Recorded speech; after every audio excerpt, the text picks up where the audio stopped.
Acceptance is the beginning of healing, and yet it's the hardest thing to do. We live in a world where we are taught to fix, to hide, to deny, to run away from pain. But tell me, how long can you keep pretending? How long can you keep wearing a mask when your heart is breaking inside? You see, pain has a way of finding us.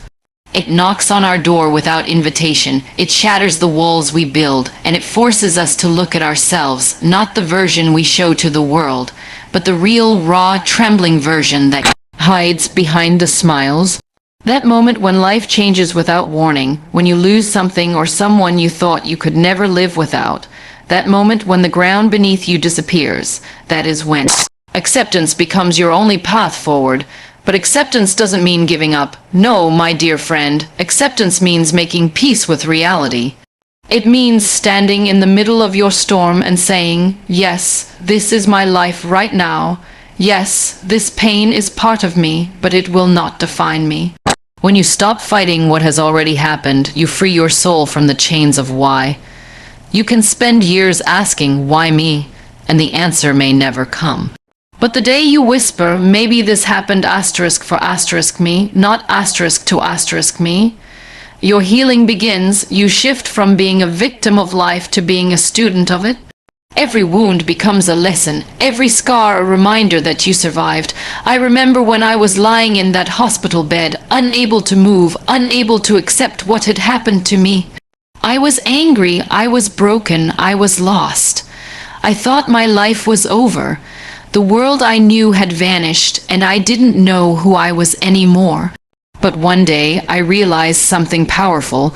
No amount of crying, no amount of blaming, no amount of wishing could change what had already happened. The accident was part of my story now. The only thing I could control was how I chose to live with it. That realization was painful, but it was also freeing. Because when you accept your pain, it loses its power to control you. You stop being its prisoner and you start being its student. Acceptance is not weakness, it is courage, the kind of courage that demands honesty, vulnerability, and strength. It's easy to smile when everything is perfect, but it takes a warrior's heart to smile when everything is falling apart. It takes grace to look at your reflection, to see the parts of you that have been shattered and still say, I am enough. You see, pain changes you. It makes you softer, it makes you wiser, it makes you real, but only if you allow it to. Only if you stop denying its existence and start embracing it as a teacher. There will be days when acceptance feels impossible, days when you wake up and wish life had turned out differently. Days when your heart feels heavy and every breath hurts, and that's okay. Healing is not a straight line, it's a journey with ups and downs, tears and smiles, setbacks and breakthroughs. But if you keep walking, even with trembling steps, you will reach a place where your pain no longer defines you. You will reach a place where you can look back and say, it was hard, but it made me who I am. My dear friend, acceptance is not the end of your story. It is the beginning of your rebirth. The beginning of strength, peace, and clarity. It is the bridge between suffering and freedom. When you accept, you give yourself permission to breathe again. You begin to see beauty in the brokenness, lessons in the losses, and hope in the hurt. Life may not always go as you planned, but that doesn't mean it has lost its meaning. Sometimes the most beautiful chapters of our lives are written in the ink of pain. So, stop running. Stop hiding, look your pain in the eyes and say, you are here and I am not afraid anymore. Let yourself feel every emotion, the anger, the sadness, the confusion, because feeling is healing. Do not numb yourself to avoid the hurt. Allow it to teach you what strength truly is, because acceptance is not passive. It is active. It is choosing to see your scars not as reminders of what you've lost, but as symbols of what you've overcome. It is choosing to move forward not because everything is okay, but because you believe it will be. One day, when you've accepted your pain and allowed it to guide you, you will wake up lighter. you will find that the things that once broke you no longer have power over you. You will begin to smile again, not because life is perfect, but because you are at peace. That's what acceptance does. It transforms pain into peace, chaos into clarity, and wounds into wisdom. It's not about forgetting what happened, but about learning to live with it and still choosing to grow. And maybe, just maybe, one day you'll look back and whisper to yourself, "This pain was never here to destroy me, it was here to awaken me." Redefining failure and limitations is one of the most powerful transformations you can ever experience in life. We are taught from a young age that failure is something to fear, something that diminishes our worth, something that makes us less than. But who decided that failure is the opposite of success? Who told us that limitations mean we are not enough? The truth is, life never punishes us by ending something. It redirects us towards something far greater than we could have ever imagined. The problem is, most of us stop at the point of pain. We stop at the point of rejection, and we assume that's the end. But my dear friend, failure is not the end of your journey. It's a new beginning wearing a disguise. When life closes one door, we spend so much time staring at it that we forget to notice the thousands of doors opening around us. Sometimes the universe takes away what is comfortable not to punish you, but to prepare you. Failure is not the opposite of success, it is a part of it. Every person you admire, every dreamer who made history, every soul who changed the world, they all failed, they all fell, they all faced rejection. The only difference is that they didn't stop there. They redefined what failure meant to them. They saw it not as defeat, but as direction. There was a time when I believed my limitations defined me. When people told me, "You can't do this, you can't achieve that, you can't live a normal life," I almost believed them. But one day I realized the only real limitation in my life was the belief that I couldn't. The day I changed that belief, my life changed forever. Limitations exist in the mind before they exist anywhere else. Your body can be broken, your circumstances can be hard, but your spirit, your will, that is limitless. You have the power to create, to rise, to rebuild, to transform. The question is, will you let failure stop you, or will you let it strengthen you?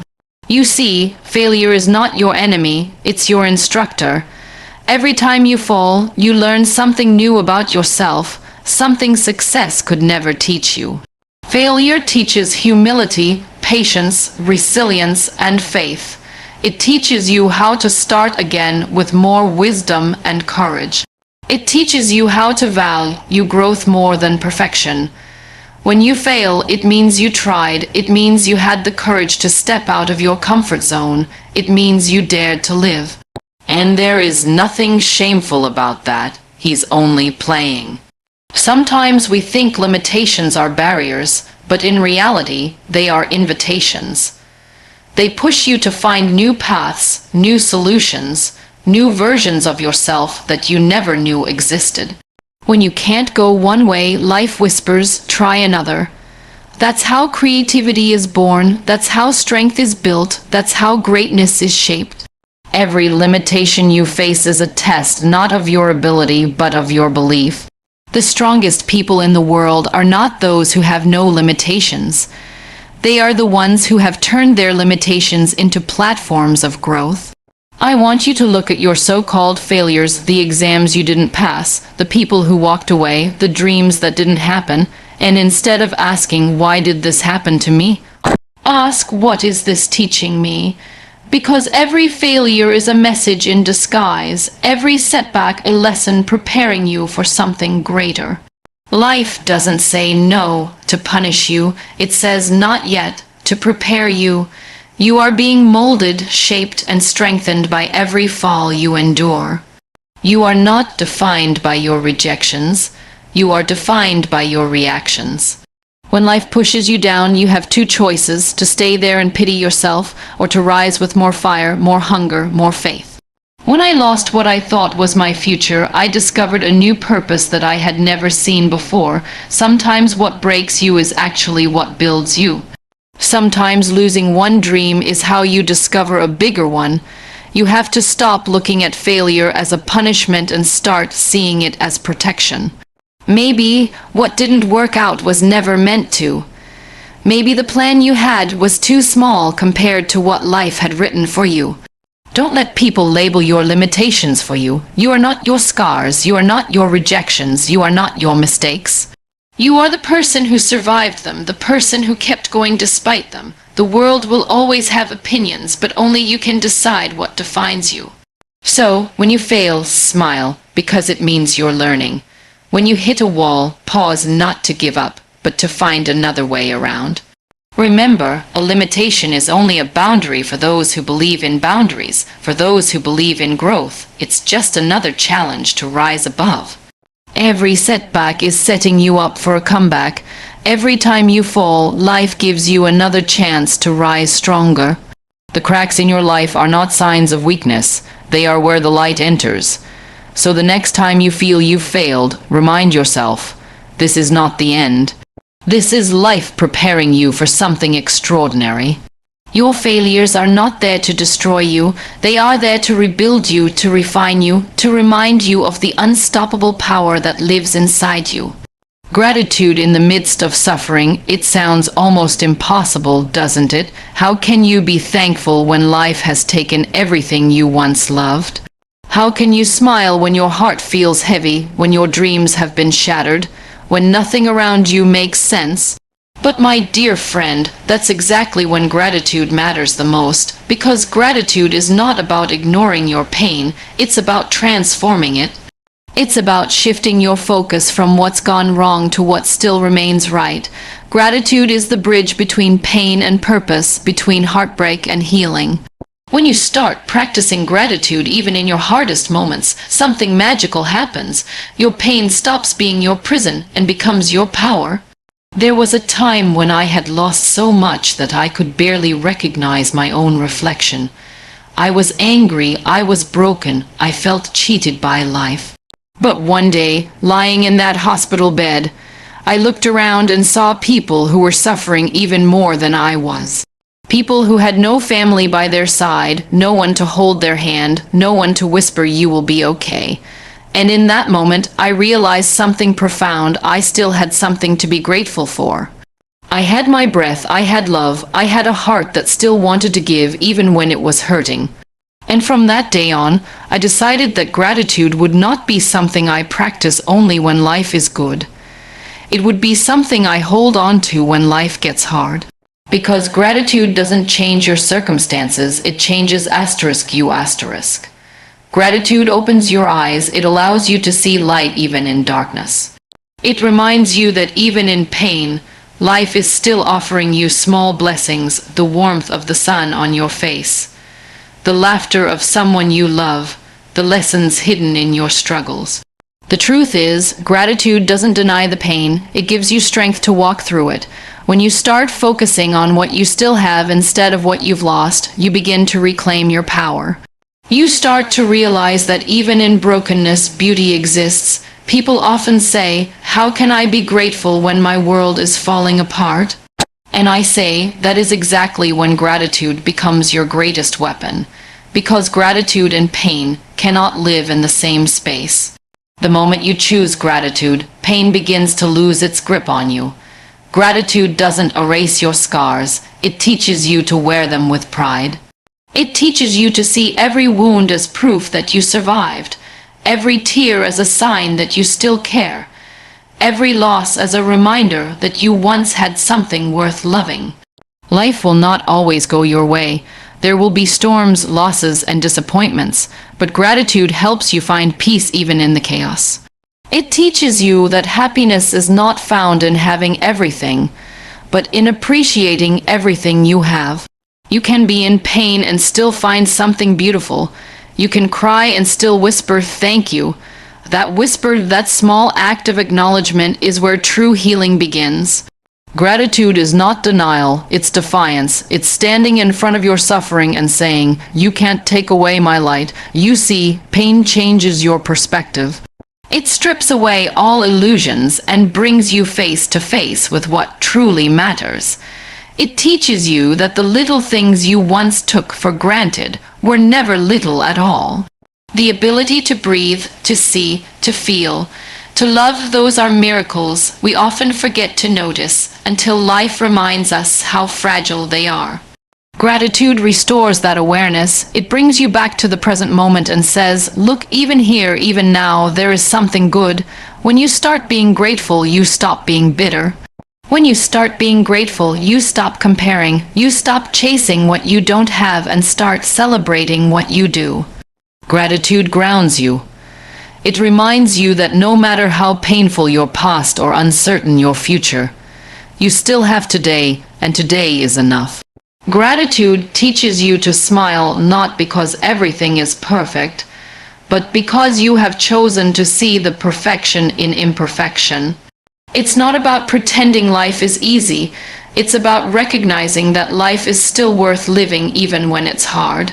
So when you wake up tomorrow and the weight of your pain feels unbearable, pause for a moment, take a deep breath and find one thing, just one, to be thankful for. Maybe it's the air you breathe, the sound of birds, the warmth of your blanket, or the simple fact that you are still here. Because being alive means you still have purpose, you still have time, you still have a chance to create meaning from your pain. And the more you practice gratitude, the more reasons life will give you to be grateful for. Gratitude transforms your heart. It takes bitterness and turns it into wisdom, despair and turns it into hope. It teaches you to trust the timing of life, that even your darkest chapters are part of a greater story being written for your growth. And one day, when you look back, you'll see that gratitude was the thread that kept you together when everything else fell apart. You'll see that gratitude didn't just heal you. It transformed your pain into power, your sorrow into strength, and your brokenness into beauty. Choosing courage over self-pity, it sounds simple when said aloud, but in truth, it's one of the hardest choices you'll ever have to make. Because when life knocks you down, when everything you dreamed of falls apart, when you feel invisible and forgotten, it's so easy to slip into that dark place of why me. It's easy to look at your pain and believe that life has been unfair. It's easy to build a home in your sadness, to replay your losses, to convince yourself that you are broken beyond repair. But my dear friend, courage begins exactly where self-pity ends. Courage is not about never crying, never falling, never feeling weak. It's about deciding that your pain will not be the full story of your life. It's about standing up again, even when every part of you wants to give up. There comes a point in life where you must make a choice to stay in your sorrow or to rise from it. You can either keep asking, why did this happen to me? Or you can look in the mirror and say, yes, it happened, but I'm still here, I'm still breathing, I still have a purpose. That is courage, to look at your broken pieces and decide to build something new from them. Self-pity will whisper that you can't. It will convince you that you are helpless, that the world owes you something that you'll never recover. But courage, oh courage, it shouts back, you are stronger than you think. You have survived things that were meant to destroy you. You have power. Courage doesn't wait for the pain to disappear. It walks with it. It says, I'm hurting, but I'm still moving forward. When I faced the lowest point of my life, when I was told I would never walk again, I had two choices: to drown in self-pity or to rise in courage. And for a long time I did feel sorry for myself. I cried, I screamed, I questioned everything.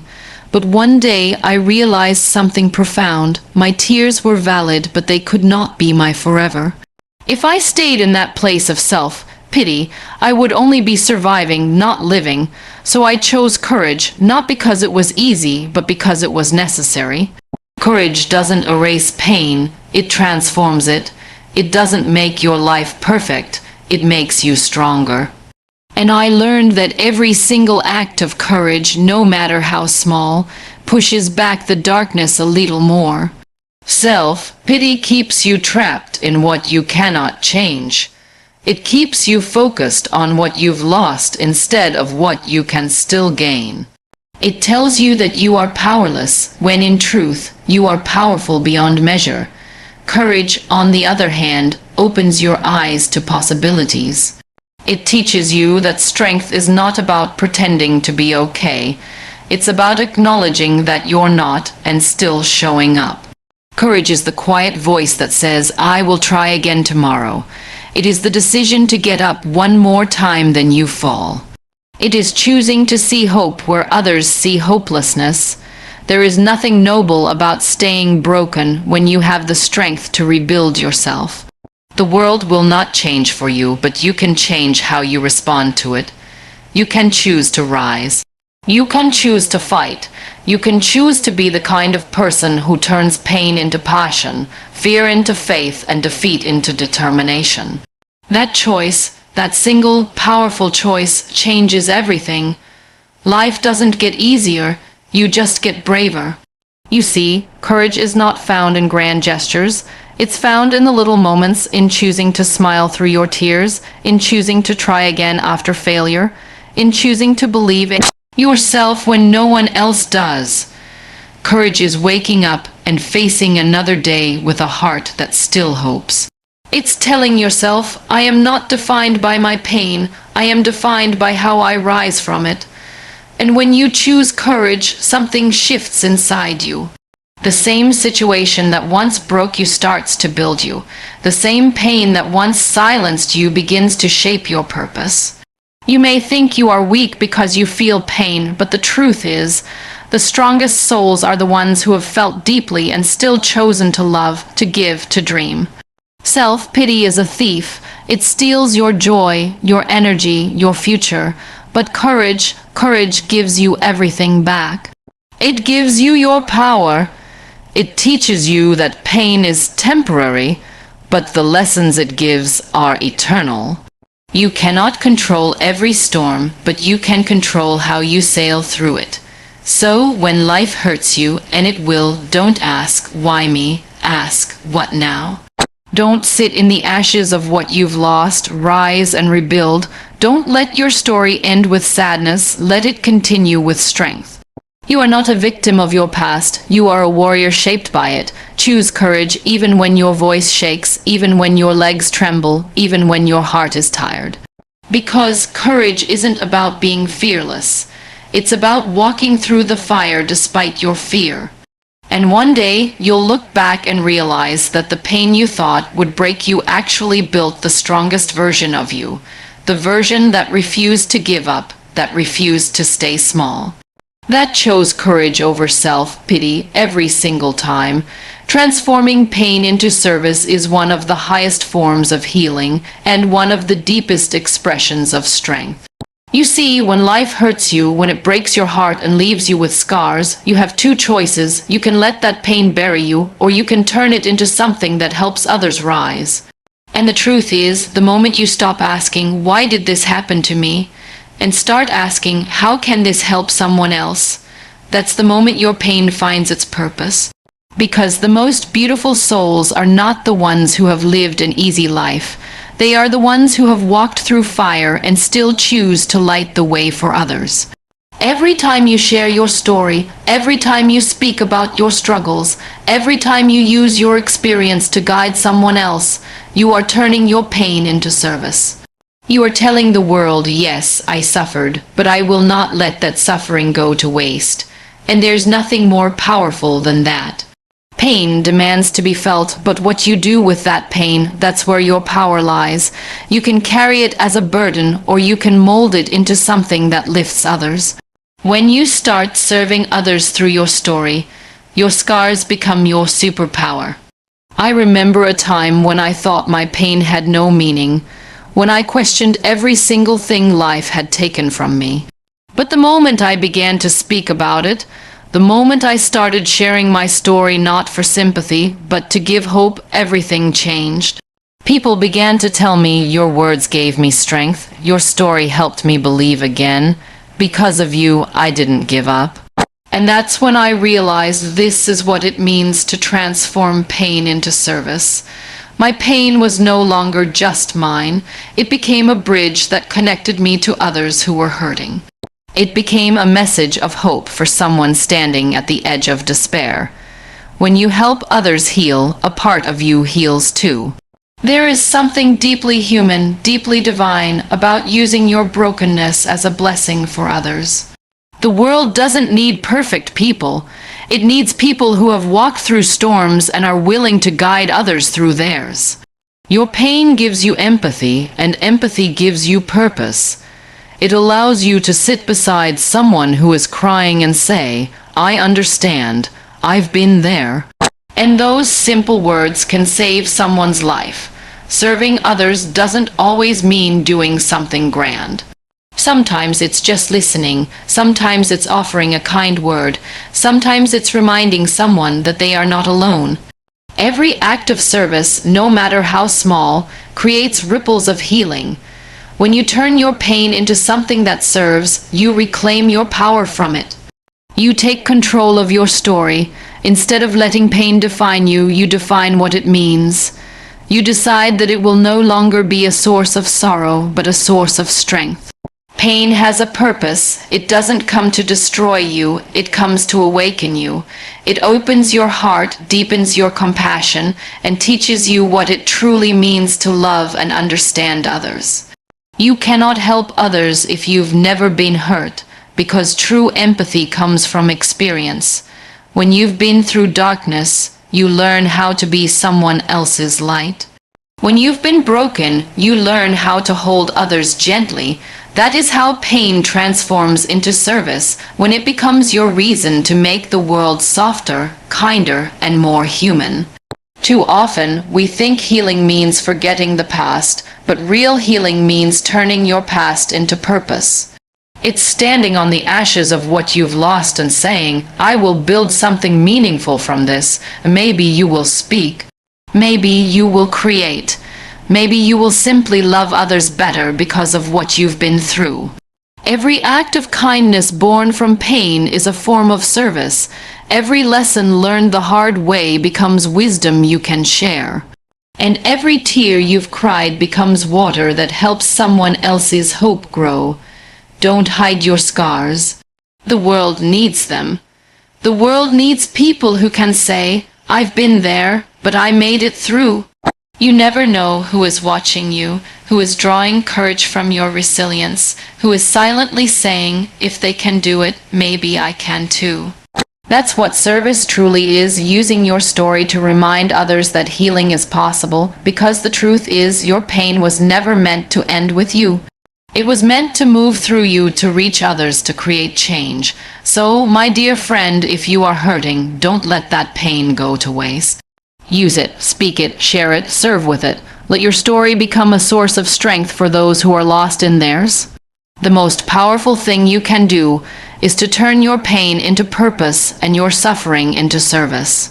When you do that, you no longer just survive, you start to live with meaning. You start to give others hope. And in that process, you discover something beautiful, that your pain was never a curse. It was a calling to make the world a little brighter through the power of your story, your strength, and your heart.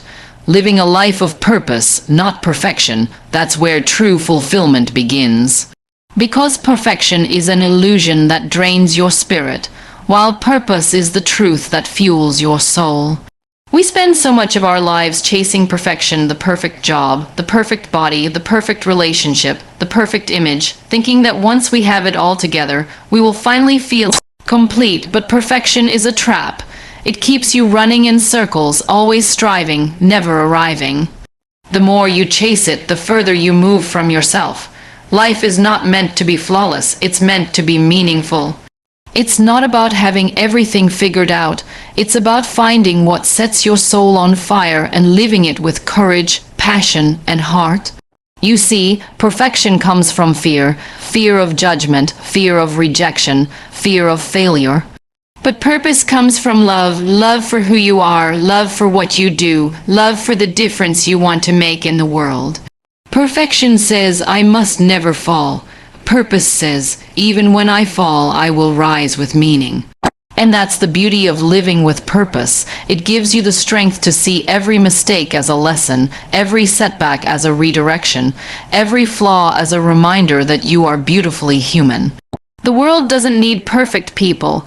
It needs real people, passionate people, people who are not afraid to show their scars and still move forward with faith. When I first began my journey after tragedy, I thought I had to be strong all the time. I thought I had to hide my tears, to never show weakness, to appear perfectly healed. But that wasn't living, that was pretending. True living began when I allowed myself to be real, when I accepted that I didn't have to be perfect to inspire others. I just had to be honest, because people don't connect with your perfection, they connect with your truth. They connect with the way you rise after falling, the way you smile through pain, the way you keep believing when everything tells you not to. Purpose is not about doing everything right. It's about doing what's right for your heart again and again, no matter how many times you stumble. When you live for perfection, your life becomes small. You measure yourself by standards that were never meant for you. You compare, you compete, you criticize yourself endlessly. But when you live with purpose, your world expands. You stop trying to prove yourself and start trying to express yourself. You stop asking, am I good enough? And start asking, what good can I do? Purpose shifts your focus from yourself to something greater. It reminds you that your life is not just about success, but about significance, not about being flawless, but about being useful, being kind, being real.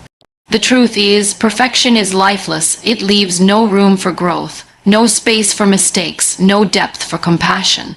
But purpose is alive. It evolves with you, it challenges you, it humbles you, it brings you peace. Purpose gives meaning to your pain and direction to your dreams. It helps you see that even the worst days are part of a bigger design. It whispers to you, you are exactly where you need to be, learning what you need to learn, becoming who you are meant to become. And when you start to live that way, you realize that happiness doesn't come from having a perfect life. It comes from living a purposeful one. There is a quiet power that comes from living with intention. It's the peace of knowing that even if you fail, even if people misunderstand you, even if things don't go your way, you still lived authentically. You still stayed true to your heart, you still gave what you could. Purposeful living is not about the applause. It's about alignment, aligning your actions with your values, your heart with your mission, your pain with your passion. It's waking up every day and asking, how can I serve? How can I make today count? How can I be a little better than I was yesterday? That's how you create a life that matters. So stop chasing perfection. It doesn't exist. Stop waiting for everything to be just right before you start living. Start now with what you have where you are. Start imperfectly, because purpose doesn't demand that you be perfect. It only asks that you be present. You will make mistakes, you will fail, you will fall short, but that's okay. Those moments are not proof of weakness. They are proof that you're trying, that you're growing, that you're alive. Every crack, every scar, every imperfection tells a story, and that story might just be the reason someone else finds hope again. Living a life of purpose means embracing all of it, the joy, the pain, the triumphs, the losses, and understanding that it all belongs. Every part of your journey is shaping you into who you are meant to be. Don't waste your life trying to be perfect. Spend it being purposeful. Because perfection dies with you, but purpose lives beyond you. When you live with purpose, your life becomes your message, and your message becomes your legacy. So live boldly, live truthfully, live with meaning. Because a purposeful life doesn't need to be perfect to be beautiful, it just needs to be real.